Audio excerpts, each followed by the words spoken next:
ગુજરાત રાજ્યના નાયબ મુખ્ય દંડક કૌશિકભાઈ વેકરિયાના જન્મદિવસની ધારી ખાતે અનોખી ઉજવણી કરવામાં આવી હતી। ધારીના તાલુકા પંચાયતના કારોબારીના ચેરમેન જયદીપ બસિયા તેમજ તેના યુવા ગ્રુપ દ્વારા માનવ મંદિર ખાતે જન્મદિવસની ઉજવણી કરવામાં આવી હતી, જેમાં 80 ઉપરાંત મહાપ્રભુજીના હસ્તે કેક કાપી ઉજવણી કરાઈ હતી તેમજ તમામ મહાપ્રભુજીઓને ભોજન કરાવવામાં આવ્યું હતું। આજ રોજ ધારી ખાતે માનવ મંદિર ખાતે અમે માનનીય શ્રી કૌશિકભાઈ વેકરિયા આપણે ગુજરાત સરકારના નાયબ મુખ્ય દંડક શ્રીનો જન્મદિવસ હોવાથી અમે લોકોએ જયદીપભાઈ બસિયા આપણે તાલુકા પંચાયતના ચેરમેન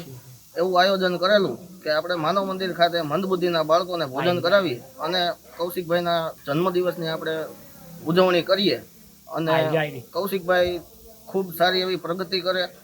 ખૂબ સારું એવું આયુષ્ય મળે એવી આસ્થાથી અમે લોકોએ આ કાર્યક્રમનું આયોજન કરેલું હતું।